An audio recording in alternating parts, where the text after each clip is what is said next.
Welcome everyone. Now we will talk about IoT and more precisely attacker point of view. First of all, who am I? I'm Arnaud Courty. I'm a security pen tester at one point in France. I'm an IoT hacker like Security or Dictly like Domotics, and I'm an IoT security evangelist. So why interesting about IoT hacking? First, it's a growing market. In the next few years, 4 times more connected devices will be found around the world. And whole markets become an IoT leader, like health, industry, transport. There is also a new paradigm. In the past, when an attacker would like to attack a data center, he must follow open port like SMB, FTP, or HTTP. In IoT, this is a little bit different.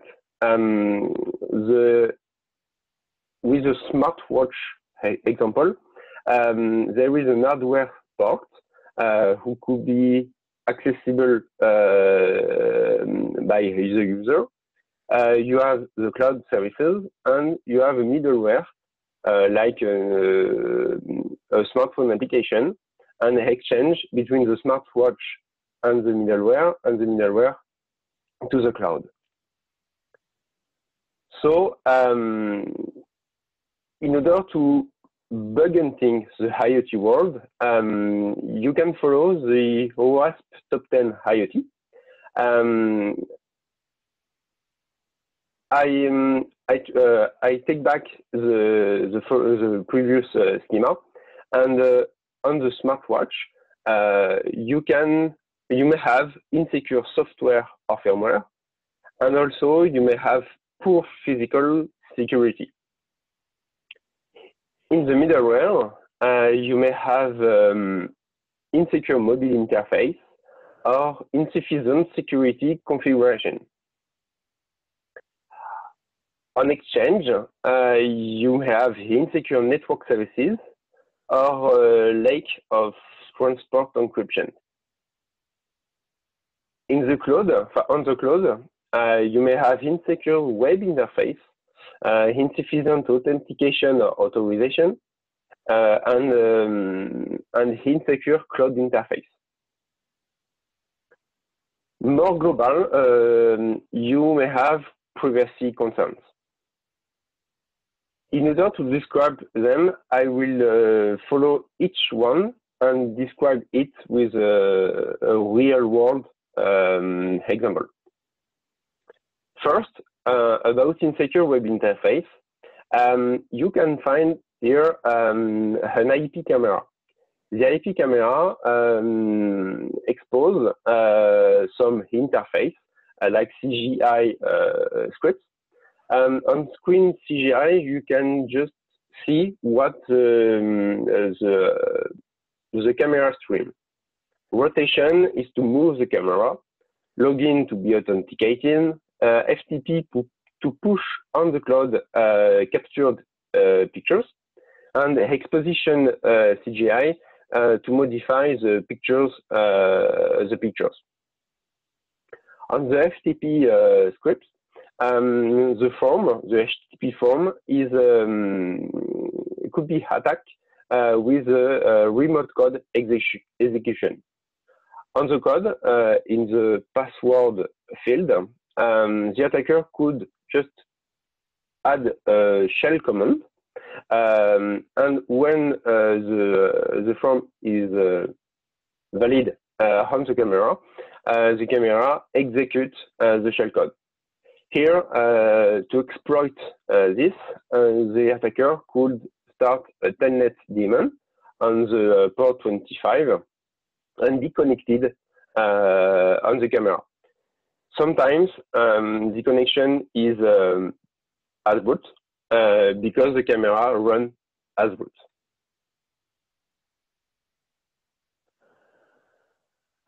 About insufficient authentication and authorization, here I will we discuss about horizontal moving and vertical moving. In a normal way, a user A could only access to his data user A. But an administrator could add, modify, and delete user A data.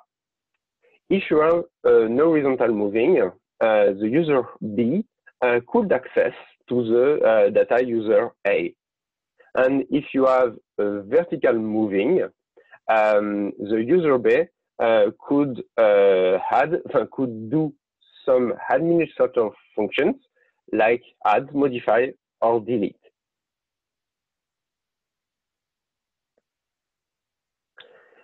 About insecure network services, we take back the IP camera, and on the screen you could be connected to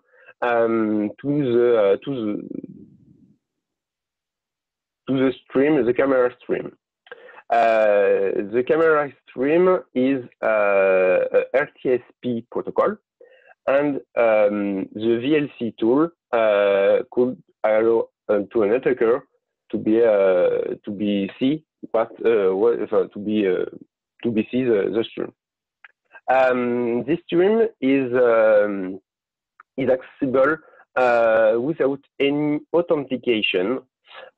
So a simple showdown request on the RTSP protocol allow an attacker to get some stream, like in a radio company or other office.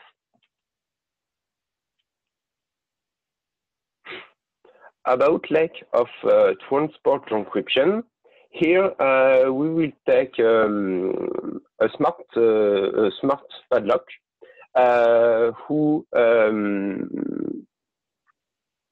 expose some services to middleware.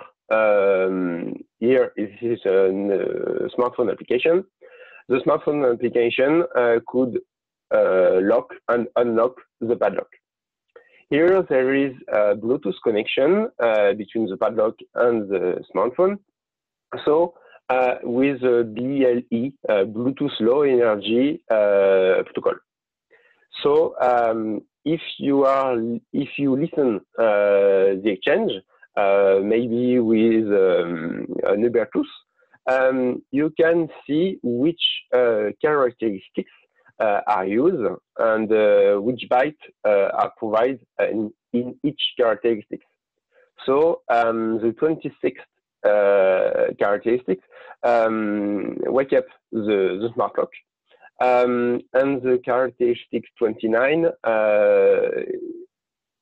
is used to provide the code, the user code, and the opening order. So, if the attacker, an attacker could be connected, could connect to the padlock, and just replay all captured exchange before.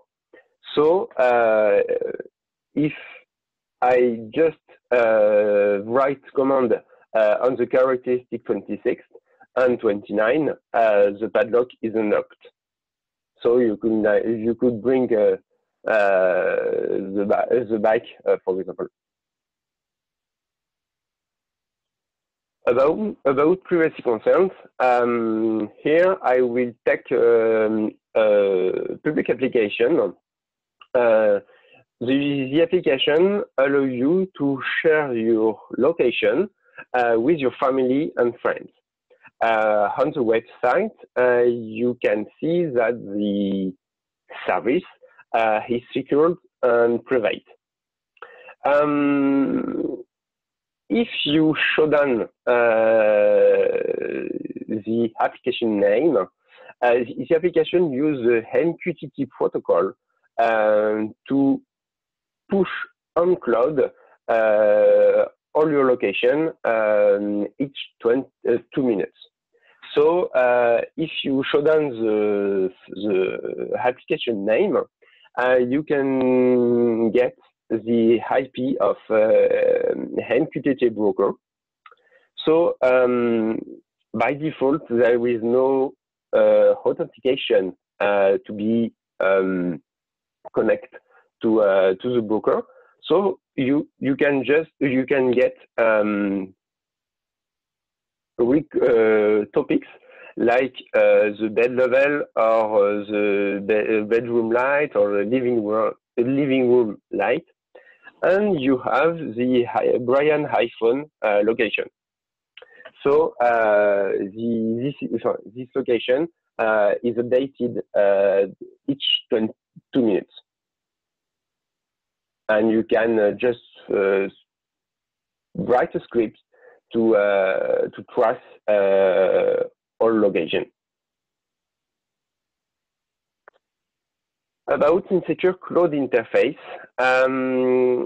do you remember Opshock? Here, the manufacturer, the IP camera manufacturer, would like to simplify as much as possible the user experience. So, if a user bought camera, he must just follow 3 steps to enjoy his camera. The first step is to buy a camera, the second step to visit a website, and the third to enjoy the camera. To do that, the manufacturer booked some subdomain for each camera, but the attacker doesn't need to buy the camera.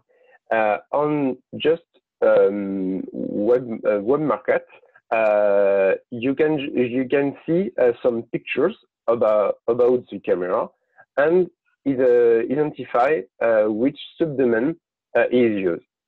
The subdomain is predictable, so you can easily predict the next one.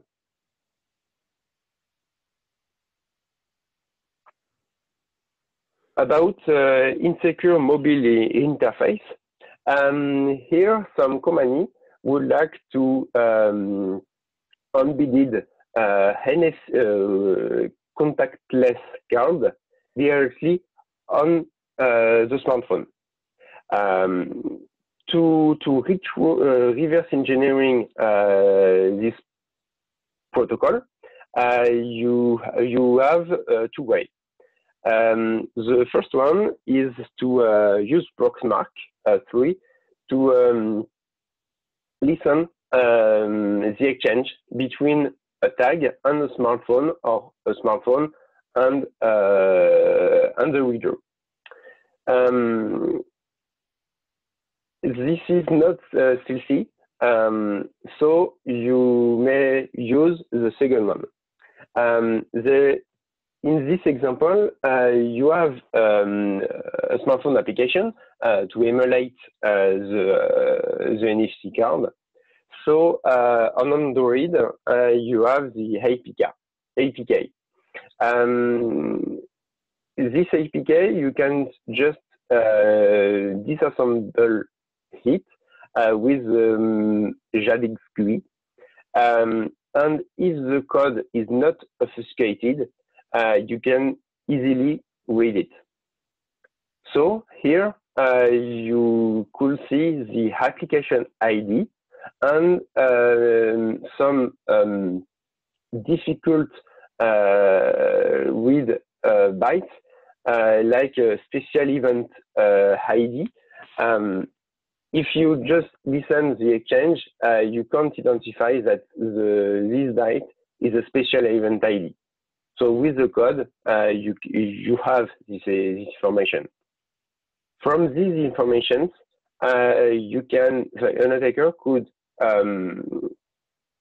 try to make a hack application just to replay and give to the reader who you would like to have, like send APDU. About insufficient security configuration, we take back the IP camera, and on the login scripts, sometimes you could have some backdoors. If we just see the Mirai code and credentials, unbinded credentials, you can see some credentials are root admin, admin, or root and the company name. So you can just connect to the IP camera, can show them to identify others, and you are connected. And here in the example, you are connected as root. So if you cut the ATC password, you can get it, but you can't modify it because the camera runs at read-only mode. So the password is not difficult, but you can change it.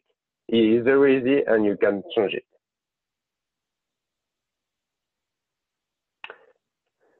About insecure software and firmware, here you can access to the IP camera firmware directly on the manufacturer website. Sometimes the firmware is not encrypted, and so you can just extract it and see what it is inside with the Beanwork tool. With Beanwork, the tool identifies that there is a Jefferson file system on it, and with the Jefferson tool, you can extract it. In this firmware, you can. It's a Linux file system, so you can access to the ATC passwords and access to the root password. You can join the Reaper hit and access and get that it's root admin. The tool firmware analysis toolkit do same as Beanwork.